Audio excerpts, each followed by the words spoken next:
everyone, and welcome to a new episode of We Saw the Devil. This is Robin. And this is Jackie. And as promised, today's episode is our deep dive on Jason Mow, who many of you may know as Army veteran, podcaster, ex-Chandler Police Department and Phoenix Police Department veteran. An LDS author, and friend, although he may or may not have retracted that statement, of Lori Vallow and Melanie Gibb. And doesn't he also know David Warwick?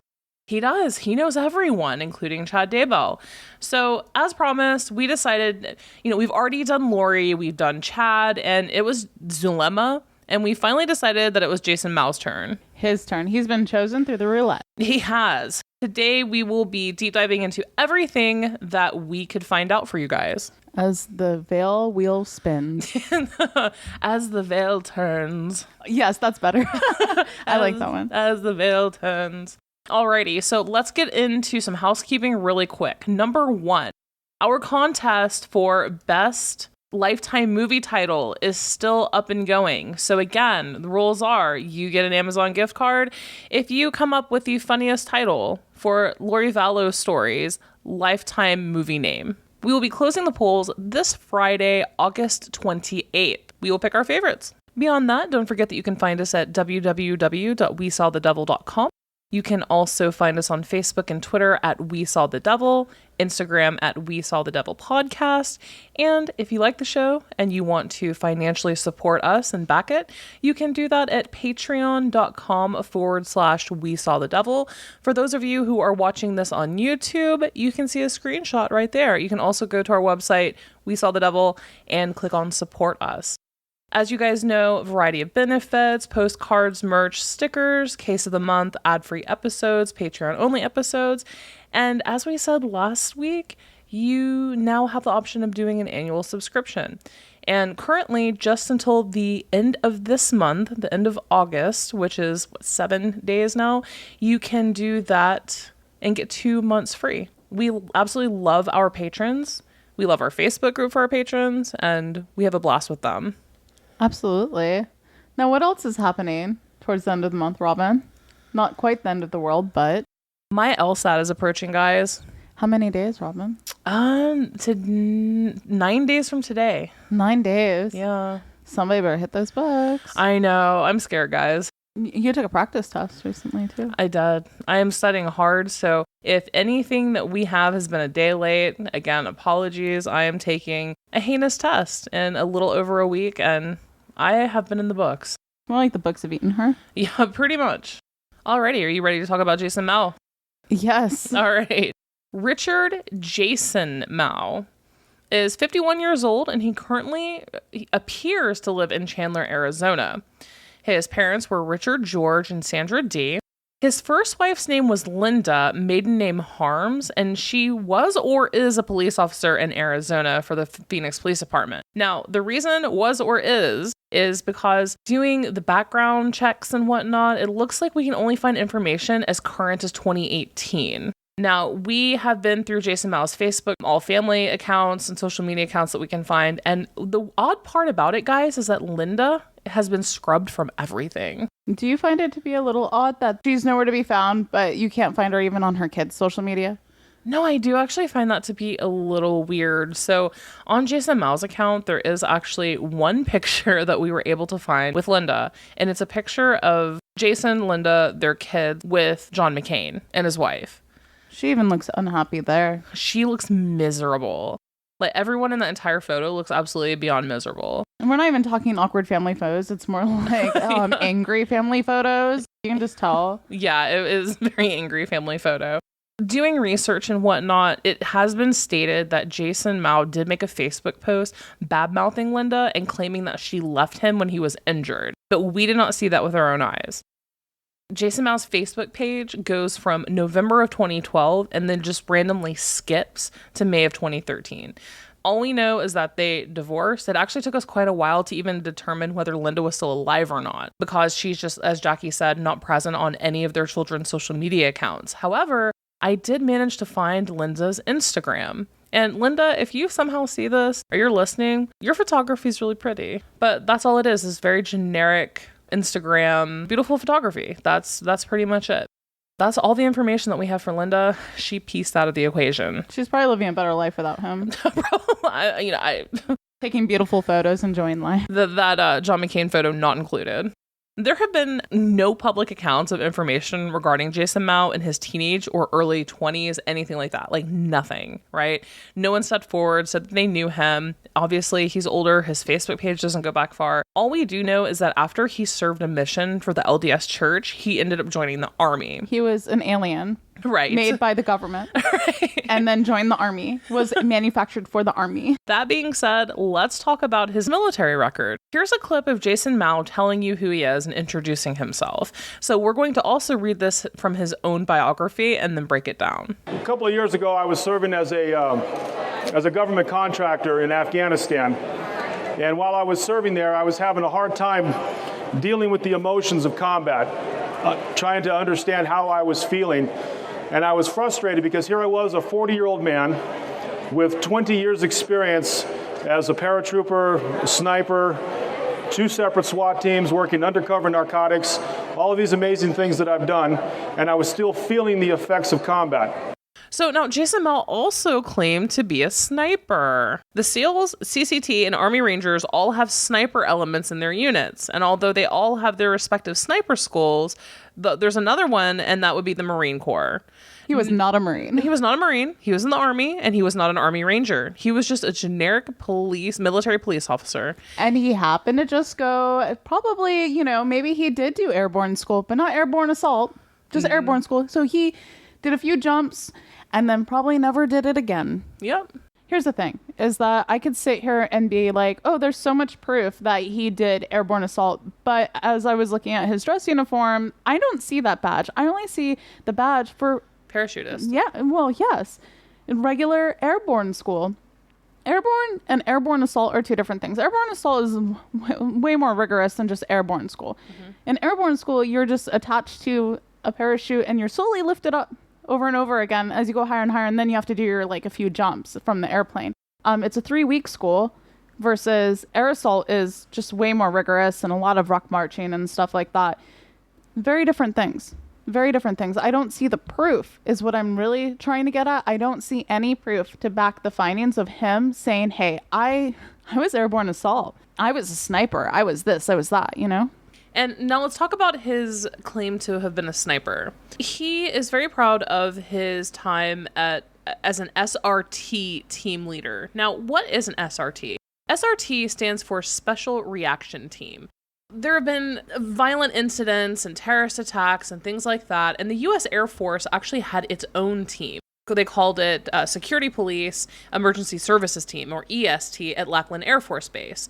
So the Army ended up sending their military police to Lackland to attend and go through that course. It was very successful. So then the Army decided to implement and create its own Special Reaction Team.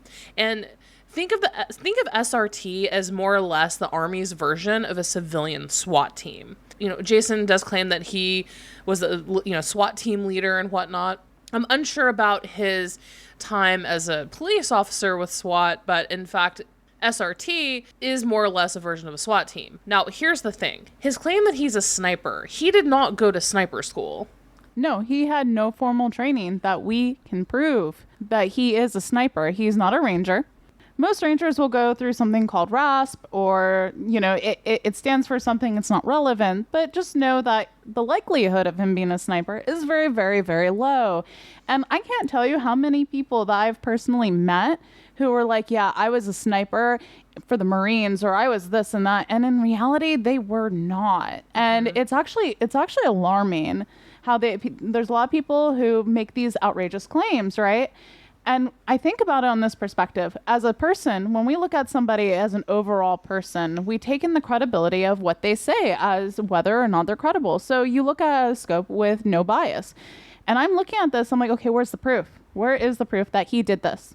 So for the SRT unit that he has on his resume, SRTs are basically deployed in the event that something is beyond the military police. So he served again in the 16th Military Police Brigade as an MP, and SRTs basically would be deployed if it was too much for MP. So hostage situations, counter-terrorists, barricaded criminals, sniper incidents, high-risk searches, if someone or a military member threatened suicide, or, if a mentally disturbed person barricaded themselves in the barracks, things like that. And it usually has a team of at least 9 people. Now, the SRT leader, and this is from the Army's website, the SRT leader, team lead, has a rank of E6 or above. And remind me, what rank was he? E5. And I wonder when he actually obtained that rank during his contract. See, and here's the thing. So it is possible that he did take a marksman class. For SRT, it's called marksman observers, and that's more or less snipers. And they attend a separate 1-week-long training course. Here's the thing, though. It's not sniper school. No. It's a course. It's a course. That's all it is. It's a 1-week course. It's not sniper school.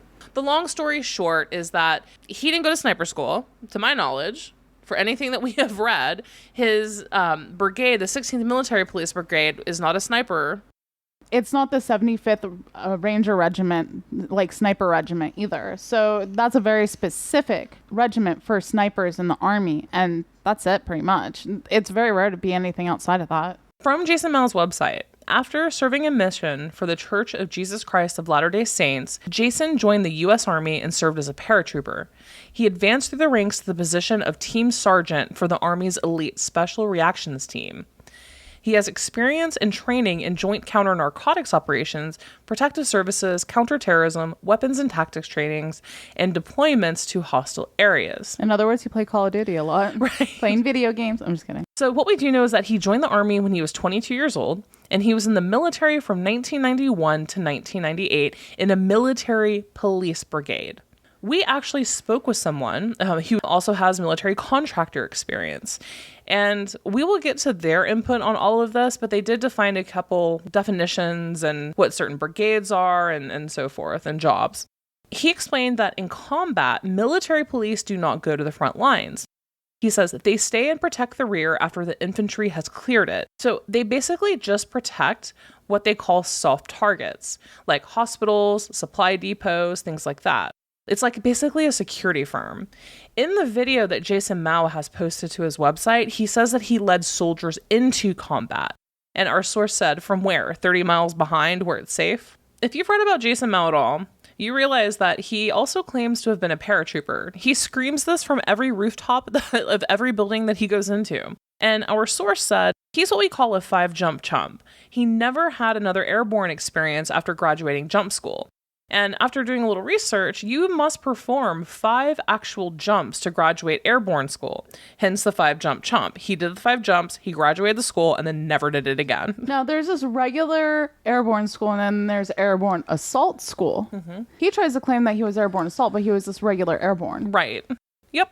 That is correct. He didn't do anything. So also, Mow's unit did not deploy to combat until 2006, and then that unit's previous deployment ended in 1990. So if you do the math, Jason Mow joined in 1991, so he most definitely didn't ever lead any troops into combat. Where? Like, where would he have done it? He was in the military from 91 to 98 in a military police brigade, the 16th Military Police Brigade. He's trying to act like he's a cavalry scout or something. I see. Or maybe he's like a joint fire specialist and he's like calling the shots. And this guy is just a military police asking for your ID at the gates of a base. Yes, that is exactly it. Oh, what a hero. From his website, so this is from Jason Mow's website, thewarchapters.com. In 2006, Jason took time off from his law enforcement career and worked as a civilian contractor for the U.S. government in Afghanistan. He worked at the National Police Academy in Herat, Afghanistan as the lead instructor. Jason also worked as the personal mentor for law enforcement operations to several regional Afghan government officials. He embedded with the U.S. Army and traveled with small, specialized teams of soldiers to remote locations throughout Afghanistan. Again, our source says he claims that he was working as a contractor. Looks like this was through a civilian contracting agency called DynCorp. He says that after a rocket attack on his base, now this has become the biggest thing that he says, I was inspired to write my books after this attack. So he says, After a rocket attack on his base in Herat, he turned to the scriptures and found comfort in reading about the experiences of Captain Moroni. He wrote these scenes as they played out in his mind all throughout his time there. The only combat experience he had was basically hiding in the camp in Herat while the actual combat-centric contracted team led the counter-offensive. Okay, also from our source, and I'm just going to read their direct quote on all of this. Now again, this source is in the LDS Church, and they have a very widely and long-term and decorated military record. So I'm just going to read this directly from them. I heard him talk about being in Herat, but exaggerating his duty and role there.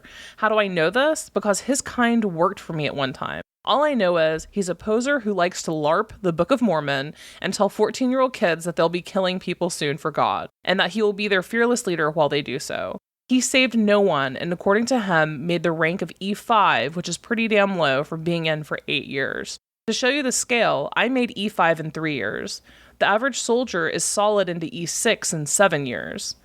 You want me to tell you what he did? During his time in the military, he did not earn any combat time. So he used the opportunity of DynCorp hiring civilians to go out to Afghanistan for 1 year. He did that for 1 year just to get the street cred he needed to create his lies in order to sell his lies. That's a pretty strong statement. Yep. And this is from a longtime member of the military. So let's read more of Jason's bio from his Amazon author page. Jason served on a joint federal counter-narcotics task force, worked as a personal bodyguard for foreign heads of state and high-ranking military members, and as a combat team leader deployed to hostile areas in support of America's interest overseas. It continues. The culmination of his military career came when he was chosen to be one of the team sergeants for the Army SRT. That stands for Special Reaction Team, an elite unit tasked with conducting hostage rescue missions and counterterrorism operations. His bio continued. Oh my God. In 2006, Jason was recruited by the U.S. State Department to go to Afghanistan and work as a civilian contractor for the International Narcotics and Law Enforcement Program. So it was explained to us that these recruiters are desperate. They have a hard time meeting quota to send to Afghanistan to begin with. The Department of Defense literally dumps money at military contractors like this just to have bodies to send over there. So saying that you were recruited is actually not as prestigious as Jason Mow is making it, sound. They're desperate. They don't have the numbers. And so anyone who knows basically how to shoot a gun, has any sort of military or law enforcement experience, they welcome them and fall all over themselves to get them over there. He was an instructor in Herat, where he was protected by the compound security and a security detail that traveled with the rest of the civilian contractors. He, again, did nothing heroic during his tour.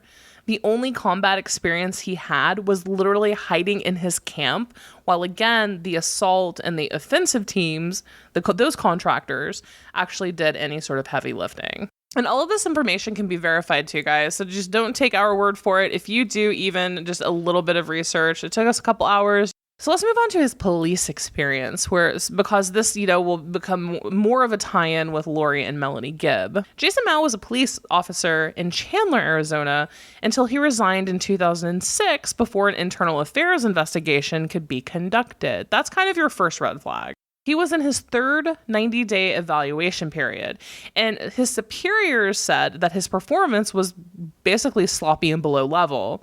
He was also accused of sloppy report writing. Apparently, his reports were all too short and did not include all of the necessary information or details. Maybe they were kind of limited by third grade writing. Right. Now, we did find an East Valley Tribune article that actually details Jason's firing. A lot of people think that he had a partner who was also fired. From what we've been able to determine, no. The article basically talks about... It just lists things that were happening at that time. Right. And one police officer pulled a woman over to ask her on a date. He got canned. And then underneath that, it actually starts talking about Jason Mow. How he retired. He resigned. Right. And it actually does talk about, Jason did receive many commendations. So in 2005, he received the Community Service Award for providing emergency aid to Hurricane Katrina victims in the Gulf Coast. He used his vacation time and paid for the whole trip himself, which I'm from Nashville. I was living in Nashville when Hurricane Katrina happened. I was actually doing 911 at that time. And a bunch of people from our center went down to Katrina, and they came back and they were just shells of humans. Things that they witnessed. So I do have to commend Jason Mow for actually doing that. I can't, the things that people saw while they were there are things that no human should ever really expect to see. And doing it all on his vacation time and paying for the trip himself, that's definitely, throw some credit where credit's due. He also apparently saved someone from a burning car while off duty, but he was also reprimanded a lot. And he was also in trouble a lot. He just wasn't very good at his job. It seems like he has a pattern of behavior here that we're following. So, yeah. It seems like Jason Mow has a bit of an entitlement issue. Would you call it narcissism? Oh, big time narcissism. This article was written in September of 2006. And so the article says, in May, Mow was reprimanded for being disrespectful towards a supervisor. He was also reprimanded in 2002 for entering a business and failing to identify himself as an officer. Apparently, he was in trouble a couple other times, hence why he was on his third 90-day evaluation period at the time of his firing. Then he went to the Phoenix Police Department, and he worked with Phoenix until July of 2017. Now, from what we've been able to piece together, he was actually fired from the Phoenix Police Department for not going to work while he was out injured with a double hamstring injury. During this time is when we suspect, based on rumors of a Facebook post, that his wife Linda left him. He fought this, sued the Phoenix Police Department. I know a lot of people in True Crime Underground and Christmas Misery have posted the lawsuit. He actually fought that and was able to come back, retire, and receive those benefits. On October 18th, 2018, Jason filed a lawsuit against the city of Phoenix. Again, please correct me if I am wrong in this.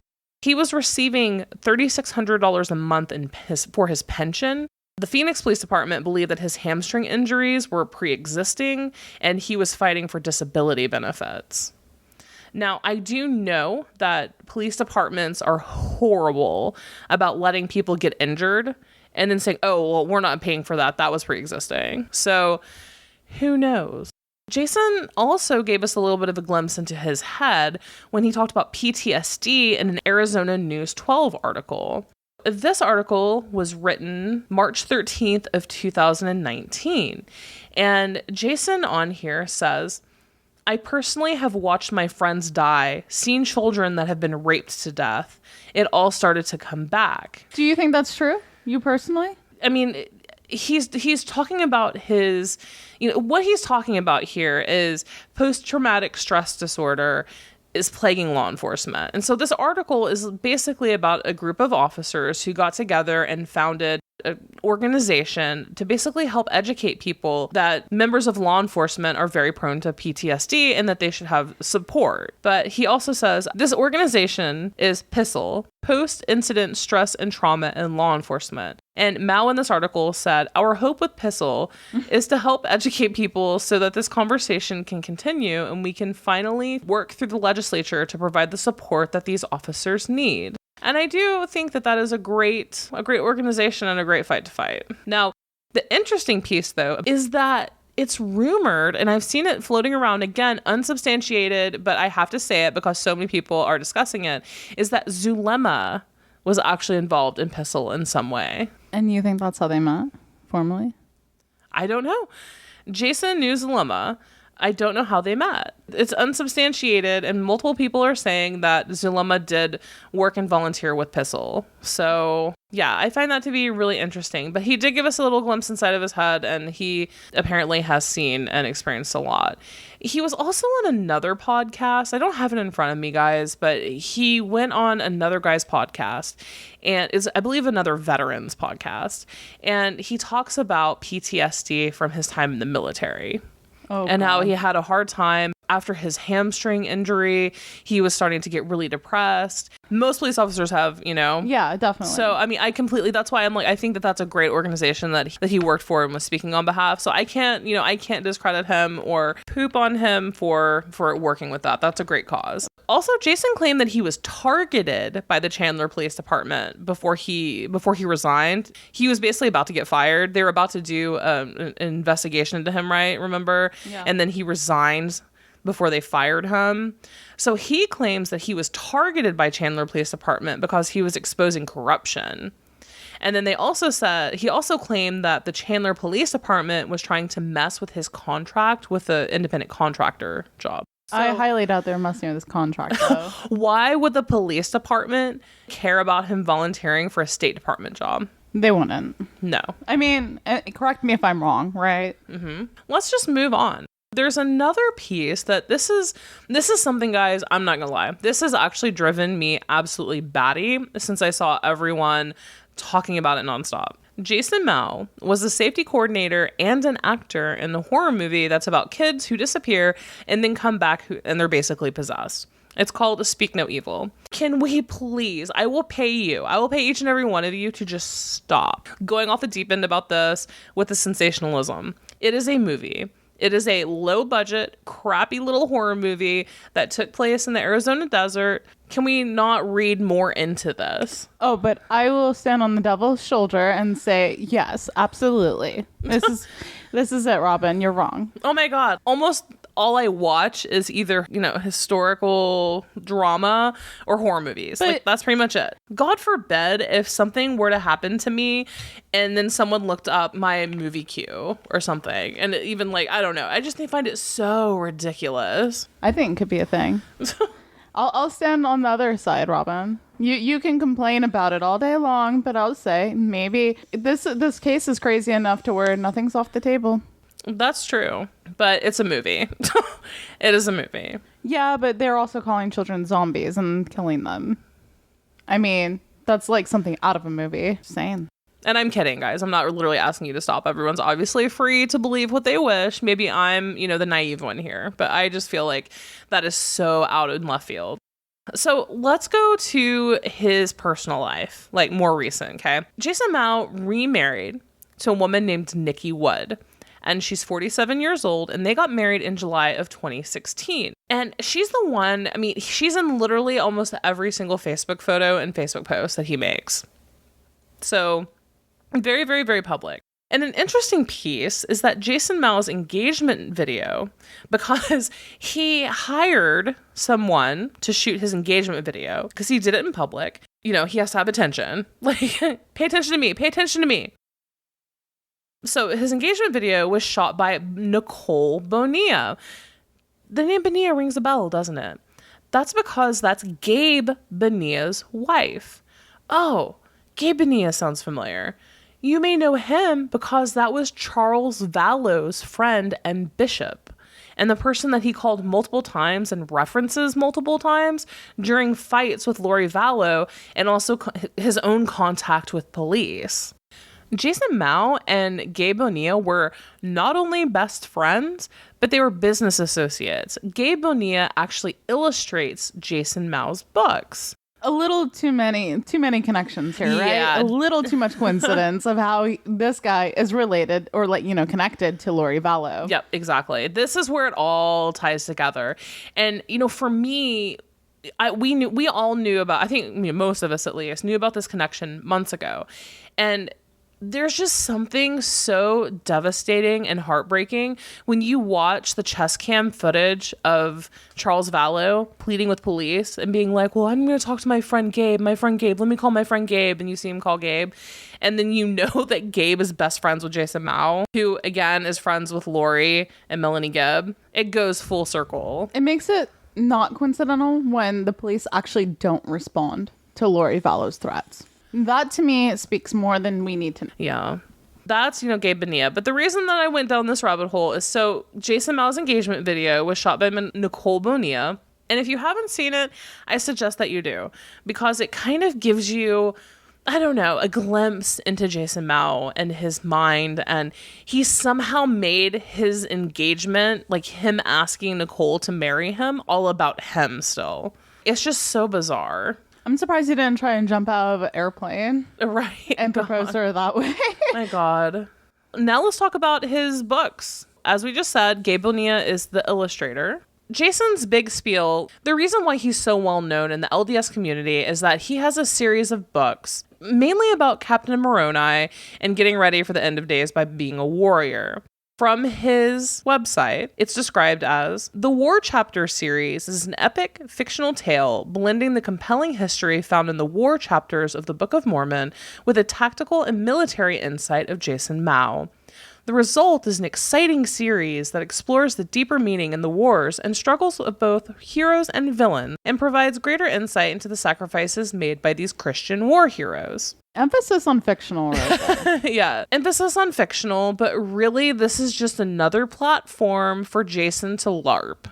Verbal LARPing life. He just imagines characters. He is his own character in a book. Come on. And he actually, remember, don't forget that he multiple times has said that he truly identifies as Captain Moroni. Well, he certainly is getting a considerable amount of change because his books are very, very, very well known. It's sold at the LDS bookstores. He sells them everywhere. He's consistently, frequently going to all of these different conferences. And, that's why with him, it's so difficult to nail down exactly when, how, and why he met Melanie Gibb or Chad Daybell, because they actually circulated in a lot of the same arenas throughout the years. I'm literally floored right now that nobody else has called him out for this. This is a shame. So that's primarily what he does now is, every time you see him on an event, he's doing book signings and reading. And he did he's certainly trying to keep his military dream alive, isn't he? Well, he's risking his life by doing lectures. I'm sure there's somebody just waiting. If you Google Jason Mow of Preparing a People, you actually find, again, Jason Mow was involved with Preparing a People. He was one of those authors along with Chad Daybell. In fact, here I'm looking directly currently on a July 13th, 2018 Preparing a People kind of, ad. And it says, all are welcome to attend. It's a free event, and it's starring authors Chad Daybell and Jason Mow. And it took place at the Burke Basic Charter School in Mesa, Arizona. And this is July 13th, 2018. Now, some of you may be saying, well, is that when he met Chad? The interesting part is that Jason Mow has been writing books for a series of years, a number of years now. And it has been confirmed that he actually spoke at the school that Tammy Daybell was teaching at back in 2015. Well, let's not forget that Richard Jason Mow, I would like to call him Dick. Right. But Richard Jason Mow also has family in Rexburg and Blackfoot. So he actually has roots there. He does. We looked. I found it. He has roots there.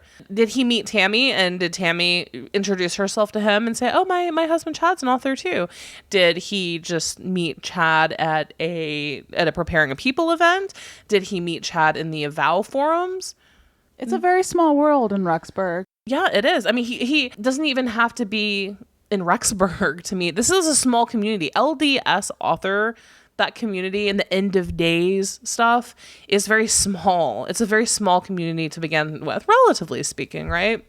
I think we can consciously draw together the pieces, Yeah. Another piece, now this isn't the most interesting or relevant piece, but Jason Mow was on the board for the school Arches Academy.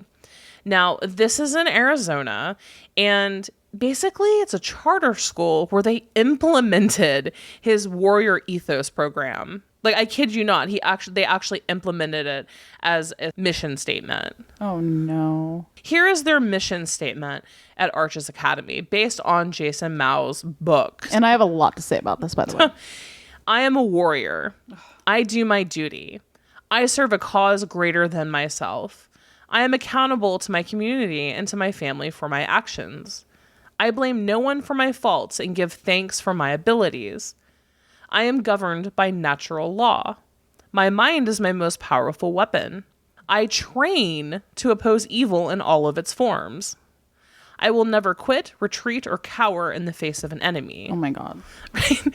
I protect the weak, I assist the elderly, and I care for those in need. I strive for perfection and ask the same from those who serve with me. I lead by example and have the highest moral standard. The truth is my constant companion. When the end comes, I will sing my warrior song and go to my reward with honor and dignity. I am a warrior. Now, this is the worst rewording of a soldier's creed I've ever heard in my life. Yeah.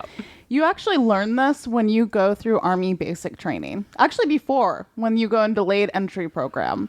And this is something you should have memorized. And so he took the wording of the soldier's creed and reworded it into this shit show. And it's very easy to find. All you have to do is Google soldier's creed. And there's like photos of it and stuff. I'm not going to recite it. You can read it yourself and be like, what? This guy has no creativity. I mean, I'm not saying what he has as, you know, moral values is bad per se in what he's saying. It's just like, can you be not ripping off the Army a little bit? Yeah, it is a sight. He was on the board of directors for Arches Academy, right? Like, his entire warrior ethos crap is now literally part of a mission statement of a school. So when they announced on June 5th, 2019, that he is on the board of directors, here is the bio clip that Arches Academy wrote about Jason Mow. Jason Mow is one of our board of directors here at Arches Academy. He has a Bachelor of Arts in Education from Northern Arizona University, but he's better known for his novels and motivational speaking, which are heavily influenced by his history as a soldier in the U.S. Army, training SWAT units around the world, and his time as a Phoenix police officer. In those capacities, he has created a highly successful small business, which he currently operates and which has published the Warrior Ethos. While most of Mr. Mow's experience seems to be outside the field of education, he has leveraged his educational training to help him excel. He has elevated himself up through the ranks to the highest level of leadership in each segment of his career. No, he has not. E9 is the highest. He has vast experience teaching, training, and motivating all ages, including creating his own curriculum to do so.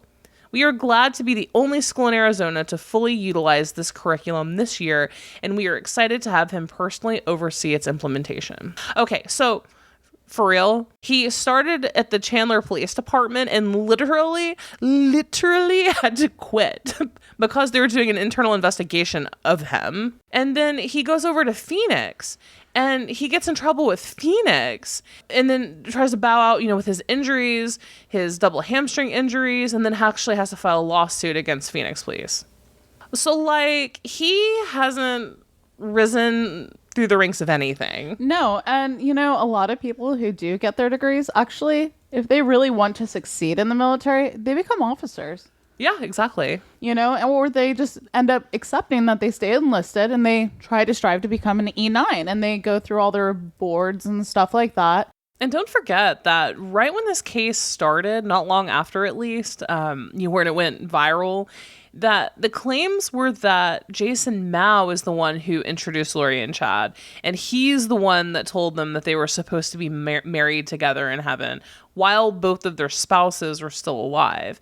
And then yet another claim is that he held a secret temple ceremony to marry them together, acting like he was Moroni. So it's just, it's a lot. It's a lot of role-playing, it seems. A lot of Dungeons and Dragons games. Yes. What exactly was Jason Mow's involvement with Lori, Chad, and Melanie Gibb, and where do we stand now? Don't forget that there is that YouTube video of the police chest cam where Melanie, Tylee, and Lori go to talk to the Gilbert police. And this is where Lori had just had a big fight with Charles, and she went to the police department to press charges. He just stole her purse. And he had just gotten back from Texas. And don't forget that she had literally taken $35,000 out of his business savings account, eventually keeping him from being able to pay people, his own employees, and leading to those employees suing him. Charles stole her purse. All details aside, though, Lori, Tylee, and Melanie are sitting talking to the Gilbert police, and Lori's playing her woe is me, routine, batting her eyes at the dumb, I'm going to call it dumb Gilbert police officer that's sitting in there talking to her. And Melanie starts to say, and she's talking, and she's like, well, I was just sitting somewhere, and then I said, I was driving, and I just, basically happened to see Jason Mow on the side of the road, my police friend, Jason Mow. And we're going to play that audio clip for you right now of Melanie Gibb just casually name dropping Jason in the Gilbert Police Department. Not so gullible, Melanie Gibb. Not so gullible, Melanie Gibb. That was very smart. Yeah, and Jason's. What was really cool because I love him. So I was sitting there in coming out of her neighborhood after he conned me to go to the house, and I pulled over, by the pool. And then I see this guy that I know, just like our good friend, just like right in front of me on the side of the road, and I'm like, that looks like Jason. I'm like, hold on, that's Jason. He's a police guy. I'm gonna go. So I'm like, Jason, what are you doing over here? I thought I was just going visiting Gabe. Oh yeah. Like, hey, I just want to tell you what's going on. He goes, yeah, go down to the Liz office now. I'm like, okay. So beyond that, after this case really broke into the public view, Jason Mow literally went radio silent.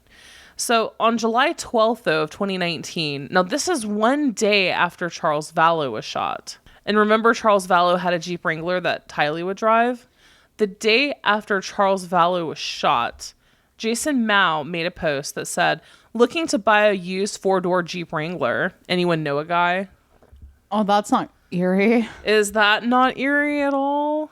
They always say there are no coincidences. Right? It's just so weird. How did Jason Mow know Lori? Right? Because Lori's kind of, at the center of the case. How did Jason know her in particular? On the podcast, don't forget that Jason, Melanie Gibb, and Lori did a podcast together.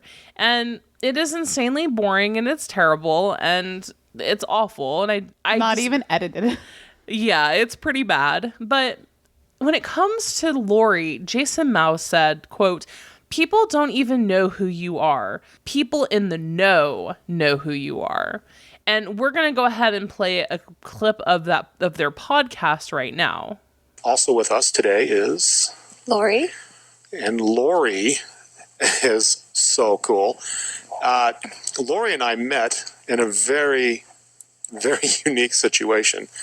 And real quick, Lori, let's talk about that before we start, because people don't even know who you are. Well, the people in the know who you are, but... But he didn't know Lori, right?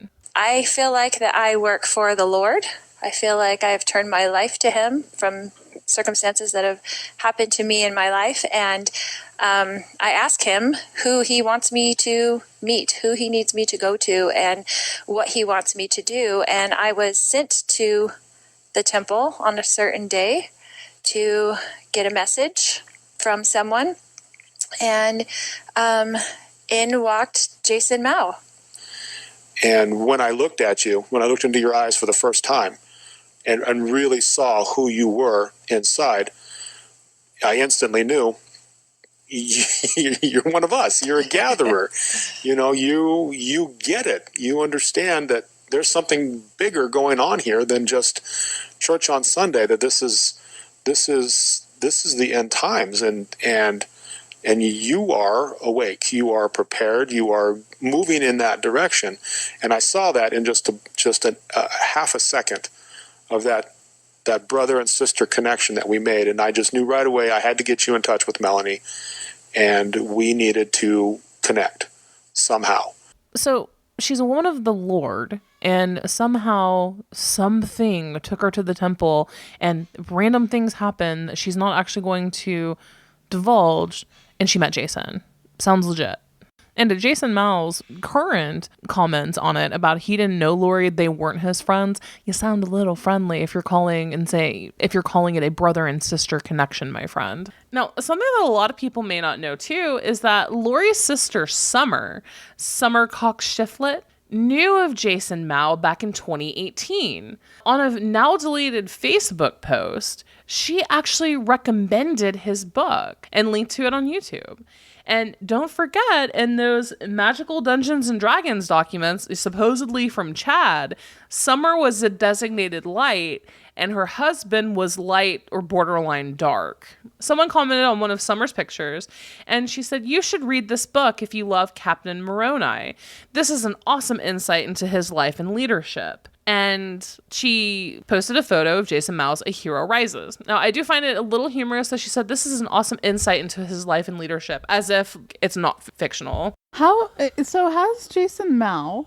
we already have links from Jason Mow to Melanie Gibb to Chad Daybell to Lori. They all knew each other. After the news broke and Lori was arrested, the FBI is taking the case. What's going on now? So when the FBI was brought onto the case, one of their first tasks was to investigate Jason Mow.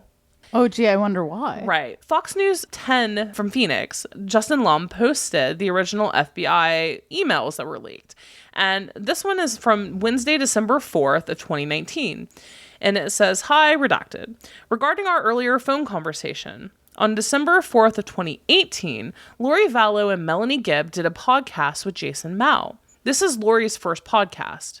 Jason explains how the three of them came to be on a podcast together and said that he met Lori at Temple and they had an instant connection. He knew she was a, quote, gatherer and had to connect her with Melanie Gibb." So again here, Jason takes credit for introducing them. Mow told his story of how he came to believe in God and to the life he lives today. In the story, he said he was a retired Phoenix Police Department officer and retired in 2017. He talks about working in South Phoenix and was in a fight with a suspect when he was seriously injured, detached hamstrings from the pelvis. That sounds horrible. I'm not going to lie. Let me know if you have any questions or need anything additional. Sincerely, redacted. And then there's a second email, too. They're corresponding and talking to one another. And you can actually see where they're forwarding information around. And someone says, so-and-so is reviewing more podcasts. Not soothing by any means. I'll let you know what they find out. Yeah, that's not soothing. Even the FBI agents were over it. One person emails back and says, "I started basic checks on Mow, but didn't get that far before I had to leave. I'll dig more in the morning." Redacted started looking into some of the info Redacted sent over regarding the phone data they got from Melanie's phone. "I think she'll have more for us on that tomorrow. The twists keep coming. I'm in the middle of a podcast from December of 2018 where Lori mentions how suffering leads to salvation and that even though she doesn't want her kids to suffer, she understands they have to in order to see the light." That is not sinister at all. Not eerie at all, is it?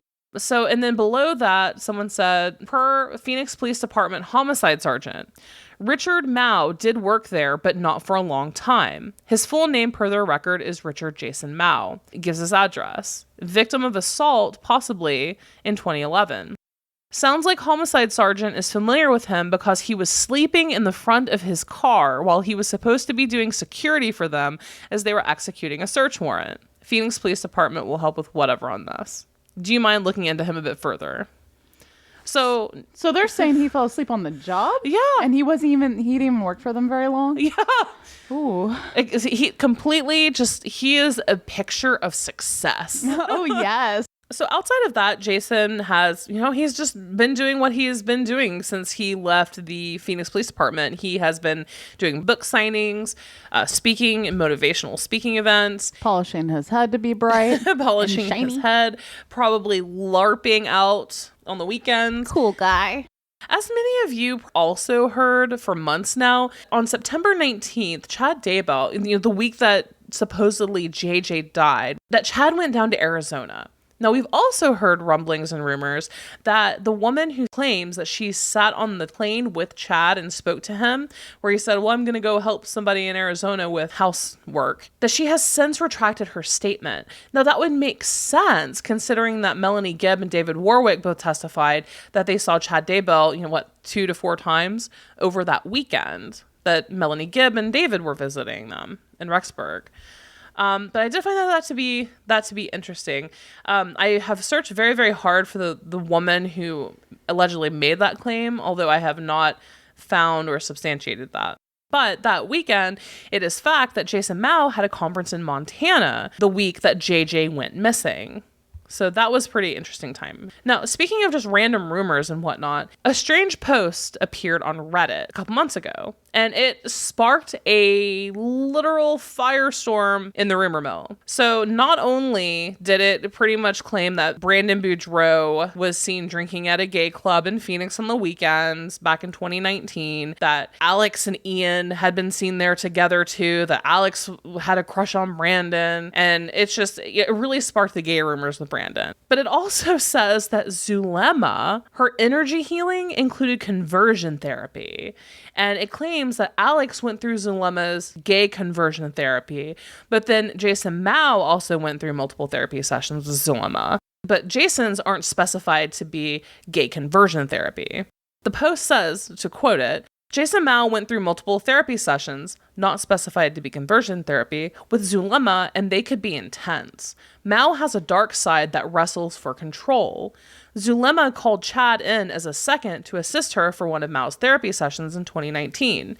Chad flew down to Arizona for it. So a lot of people are trying to determine if Chad's supposed trip to Arizona that weekend that JJ died, if he went down for like a day to assist with Jason Mow. But the timing on that is odd because Jason Mow is also in Montana. However, things can overlap, even for a couple hours, so who knows? I find it now, though, since Chad's preliminary hearing when Melanie Gibb and David Warwick testified, I find it increasingly unlikely. So just let's close it up, guys. Like the last piece here, and I find this just so ironic and beautiful, is that we know that Jason has known Melanie Gibb, Lori, Chad Daybell for years, several years. And after all of this went public, of course, people, took it real life, right? In cases like this or murders or whatever, you know that you will look them up on Facebook, victim, perpetrator, whatever, you scope out their Facebook. So when this all hit the fan, people started scoping out Jason Mow, and they started leaving him comments on like random pictures or posts that he left public. And so one person was like, you knew all of them, you're involved, or why won't you make a statement? That's really shady. And Jason Mow replied, wow, good morning, troll. Fake news. They have never been my friends. And if they did kill their kids, I hope they burn in hell. Stop believing hearsay, conjecture, unnamed source, and outright lies. If you think Sai was involved and you have proof, then call the FBI. 1-800-CALL-FBI is their national hotline. So the only thing he didn't lie about was the number. That's the only thing he did not lie about was the FBI's number. Also, he misspelled everything. Well, he wasn't good at report writing either. No. Poor baby. Did he even graduate high school? I want to know. Well, apparently he went to college. So he claims. Maybe that's a lie too. He went to NAU. Yeah. He did not know the right difference between there and they are. Like, I say this every episode, but like Jason Mow is the ultimate Mariah Carey. If I don't even know her.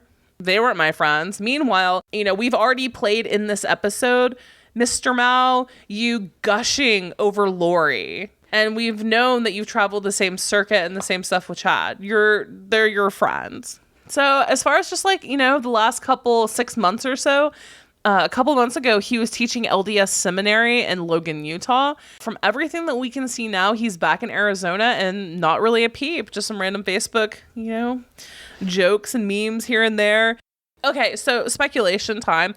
Again, speculation time. Jackie, how do you think Jason Mow is involved in this? I think that he tries, he's just as crazy as the rest of them. Look at it. We look at it, I look at it in these terms, okay, is that how credible is this person as a witness? And that's how police think about it, right? When they hire you as a police officer, they're like, okay, can this person hold up to the litmus test of, will they be able to recall an account accurately and precisely when they're in the court, right? Because they are the first witnesses to most things. Right. This guy couldn't even write a report. And he wants to write the warrior ethos. Uh-huh. He wants to rewrite the soldier's creed. He has discredited himself alone. And then he sits there and he's like, oh no, I'm supposed to believe that these people he definitely knew and had on his podcast, he doesn't know. I'm supposed to believe that he's credible in that way? No. Mm-hmm. Oh, definitely not. And although these weird connections of him being in Montana next to Idaho, very close to Idaho, during the time that JJ went missing, how do we know he's not more deeply involved? We don't. That right there is like, how come? I would love to see his cell phone ping. I would love to see Cass actually get a hold of that and tell me that he wasn't involved in this. Mm-hmm. Because I have credibility issues with him, period. No, big time. He claims to make all these sacrifices and he hasn't sacrificed anything. We'll see. More information is definitely going to come out on this. I can't wait for the trials. We're going to find out so many juicy details and hot cups of tea, and I cannot wait. Me personally, I honestly do not think Jason Mow was involved really in anything beyond maybe answering a few law enforcement questions for Lori and Melanie. I don't know. I think that's very easy to dismiss him because he was a police officer. And we know that no matter who you are and what you are, and no matter what kind of unbiased you try to apply into a scenario like this, it happens. Yeah. And I think that he may be getting off a little bit easy. I don't think they're doing enough. That's my personal opinion. There was another Reddit post. Again, Reddit, it's anonymous, so it's completely unsubstantiated. But a person did actually post and said, look, I was married to Jason Mow's son, and Jason was my father-in-law, and I was not LDS, and he was creepy and would always try to pray and, preach, and I would even go to church, temple with them, and he was, really kind of forceful with his beliefs. He was very, very, very, very right-wing Republican, and he would occasionally make comments about my body or appearance. And this person also claims that he was very, very, very into prepping, which does follow the narrative, right? With Lori, Chad, Melanie, the rest of them. Yes. But, honestly, in everything that I've read, I don't think that he was involved in anything other than maybe assisting Lori in how to work law enforcement, how to act, how to answer questions, maybe even possibly throwing in a favor or getting a favor with Chandler police, like after Alex, most likely, after Charles was murdered. Yeah, but okay, here's the thing, okay? And I will completely counteract you and say, what about the Chandler PD doing a favor for Jason Mow for Lori? That tells me, see, cops don't just throw favors around for people unless they're family or they're very invested in somebody a lot of the time. Those favors don't come lightly, all right? Especially since he's been away from the force for a while. Yeah. He hasn't been, and how he left Chandler PD? Come on, I'm sure he has friends and stuff, but that doesn't mean anything. That's a favor that he called in for somebody that he doesn't know, supposedly. Right. So tell me, somebody who has a history of lying, a history of over-embellishing, a history of misrepresenting himself is going to be the person that you say isn't involved in this when he's shown some involvement and he lied about it? I don't know. We'll see. It's, speculation. He definitely knew them, though. He was definitely in with them. He did multiple podcasts with them. He gushed over Lori and how wonderful she was. Maybe he had a crush on her. Probably. It seems like most men in Lori's orbit know how to crush on her, at least wanted to sleep with her. And we all know that Lori bats her eyes to get whatever she wants. So. Exactly. It's just manipulative. And we have heard through another source that it was Jason that Lori actually had the kind of crush, was in awe of. So I don't know, guys, but if you have any other information on Jason Mow, please feel free to reach out to us. You can email it to info@wesawthedevil.com, and we will be happy to update this episode or discuss it on the next one. Do you have any, questions, complaints, concerns, or... Compliments. I want to hear compliments. I love compliments. And I love seeing your food. That's it for this episode, guys. Next week, we are going to do the Back to Basics episode. And then we also have a Patreon-only episode coming next week. I'm so excited. I am so excited for this one. I feel like a lot of them already know what it is, but we're not going to let them know. Exactly. So again, if you are interested in backing the show, and one of your perks is you do get ad-free and Patreon-only episodes. And so we do the Patreon-only episode the last day of the month. And you have 7 more days to get in on this deal. And don't forget, too, that we have an annual subscription. The discount on that is running to the end of the month, where you get 2 months free. So again, guys, thank you so much for listening. You can find us, again, if you want to follow us on social media, Facebook and Twitter at We Saw the Devil, and Instagram at We Saw the Devil Podcast. Until next crime.